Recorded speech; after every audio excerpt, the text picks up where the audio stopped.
This is a presidential memorandum on countering domestic terrorism and organized political violence.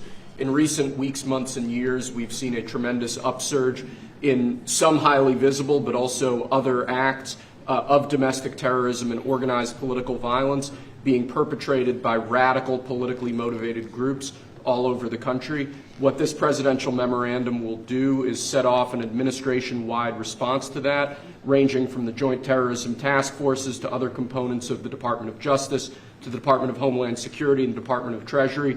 We're looking at interdicting these groups, preventing them from performing acts of violence, and also looking at sources of organization and funding and support that prop them up and allow them to do the acts that they have been doing. We're looking at the funders of a lot of these groups, and you know, when you see the signs, and they're all beautiful signs made professionally, these aren't your protesters that make the sign in their basement late in the evening because they really believe it. These are anarchists and agitators, professional anarchists and agitators, and they get hired by wealthy people, some of whom I know, I guess, you know, probably know them. And you wouldn't know it. You're at dinner with them, everything's nice, and then you find out that they funded millions of dollars to these lunatics. Steve, could you say a couple of words? Yes, Mr. President. This is a very historic and significant day. This is the first time in American history that there is an all-of-government effort to dismantle left-wing terrorism, to dismantle Antifa, to dismantle the organizations that have been carrying out these acts of political violence and terrorism.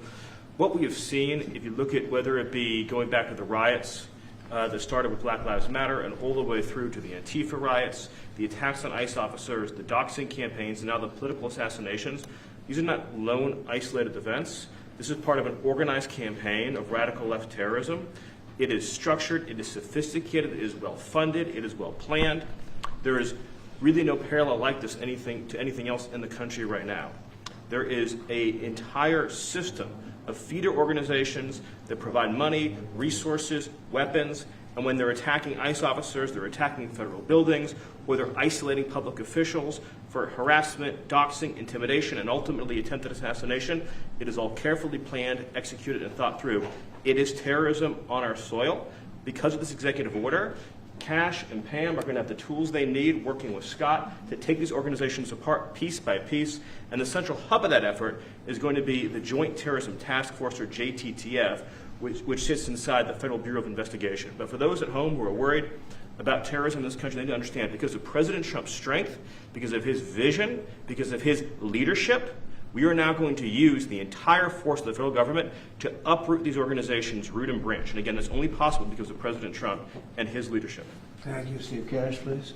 Yes, as Steve was saying, Mr. President, thanks to your leadership, crime is going downward in a tremendous fashion, and that's what we want for every city in America.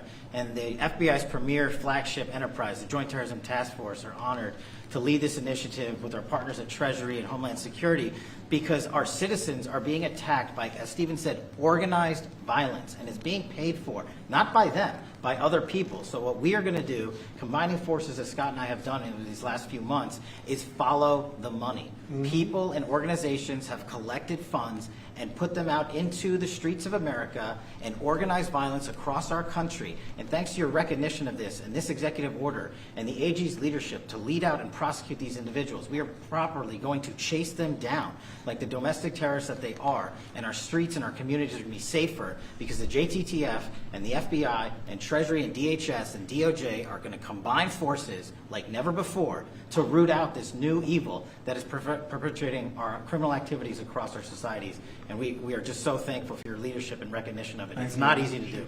Good job. Thank you very much. Who Pam? specifically do you want to target? What? Besides Antifa, is there a specific group or person you're targeting with this? Any organized group. Any organization? Any organized group who are committing these crimes, and we're working with the Secretary of Treasury. You know what law enforcement has told us under President Trump's leadership? He's taken the handcuffs off law enforcement. They can do their jobs now, thanks to you, President Trump, and that's what's happening.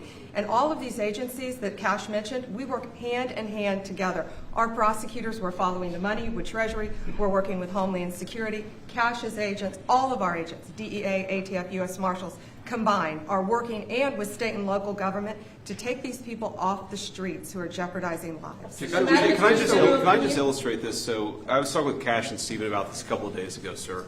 So I believe it was in Oregon where you had a federal building where there were men in black ski masks who were committing acts of violence, who were shutting down a government building. To the president's point, they don't come from nowhere. These are paid people. This is organized. They're committing acts of political terrorism on American soil. And it's time we had a government that looked out for the American people rather than the people who are committing violence against the American people. When you go out to Portland and you see what's happening in Portland, this is like nobody's ever seen anything like it. Every night, and this has gone on for years, they just burn the place down. And you know, the shop owners, most of them have left, but the few shops that are open, they just use plywood and just like 3/4-inch plywood. They don't put storefronts there because they know it's going to be burned down. These are professional agitators. Right. These are bad people, and they're paid a lot of money by rich people, some of whom we know. I'm sure I know some.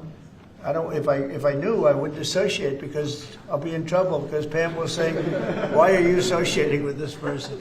But I will tell you that these are bad people, and they're paying a lot of money, millions of dollars. But take a look at Portland sometime. These are wild. These are crazy people, and they're trying to burn down buildings, including federal buildings. And on my list of things that I want to do before we finish up with the cities, because I think we're going to whip the cities back into shape, but we have to. We cannot let our cities, and that's a small example, but it's the most violent example. It's every night, and they've done it for years. You think maybe at some point they made their point, and what are they doing? But we're going to get out there, and we're going to do a pretty big number of those people in Portland that are doing that. They're professional agitators and anarchists. They're actually anarchists, yeah. Go ahead, why don't you defend? Let's see you defend them, Jeff. No, I'm not defending anyone. I just want, so that we can just explain this in our stories, could you name a couple? You don't explain it right, though, Jeff. Go ahead, let's go. Maybe let's give you another chance. Go ahead. Antifa, Soros, Yeah. what names are we talking about? Well, Soros is a name certainly that I keep hearing. I don't know, but Soros is a name that I hear. I hear a lot of different names. I hear names of some pretty rich people that are radical left people. Maybe I hear about a guy named Reid Hoffman. Somebody's a pretty rich guy, I guess, and I hear about him. I don't know. Maybe could be him. Could be a lot of people. We hear the same names, but they're bad, and we're going to find out. And if they are funding these things, they're going to have some problems because they're agitators and they're anarchists. These are anarchists. Really bad. Okay, yeah, please. Can you, Mr. President, can you comment on, Who you Mr. with? President, Who are you with? I'm with the Center Square. Sarah Rodriguez is my name. Sarah, there's also, as you know, Antifa is not just a domestic terror, or now a domestic terror organization. It's also international. I know the Netherlands is looking at also designating them a terror organization. Right. Have you been working with your intel community and your DNI to possibly expand that to making them designated Yes, an we have. international terror Yeah, organization? we have been. Yep. It's an international. In many cases, it is international. Mr. Yeah. President, on Antifa, if someone takes to the streets of America and says they're Antifa, what happens to them? What will happen to them? Well, I'd say the maximum under the law, and we'll see.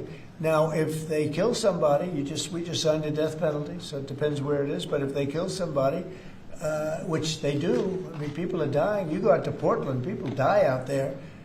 Many people have died over the years in Portland. Portland is, I don't know how anybody lives there. It's amazing. But it's anarchy out there, and that's what they want. They want anarchy, like when they attacked Seattle and took over a big percentage of the city. I was going to go out, and we were going to do a big number. They heard that, and everybody broke up all of a sudden. But, you know, you have governors that have to run that, and a lot of them don't do that. I don't like to go in. I'd rather have Pritzker's support when we go into Chicago. But if we don't have it, that's okay, too, because we're paramount, and we will do what we have to do. We're going to make Chicago safe. We're going to make we're going to make as many as we can, and usually that involves a surge. But what we did with, in the case of Chicago, by having the FBI go out there 5 or 6 months ago, we brought it down a little bit. You know, a little bit is 25%, so it's not so little. But it is when you're talking about the kind of crime and killings and murders that you hear in Chicago. But we're going to get it. Chicago's a great city. As the Union Pacific said, the head of the Union Pacific, who's a great guy, started off as a low-rung guy. He said he started at a caboose, and now he's the chairman of the Union Pacific. But he's a great guy. But he said, "Sir, don't lose Chicago." The way he said it, I said, boy, it really hit me. You know, here's a man that knows all the cities. Union Pacific, I guess, is our largest railroad. And he knows all the cities. He's been doing it for 45 years. And he said, sir, don't lose Chicago. And the way he said that meant a lot to me. And we're going to go into Chicago very soon. We're going to take care of Memphis. We're going to take care of Memphis. You can't walk a block without getting shot. We're going to take care of that one. And just like we did Washington, D.C., and we're going to do Chicago very soon. Yeah.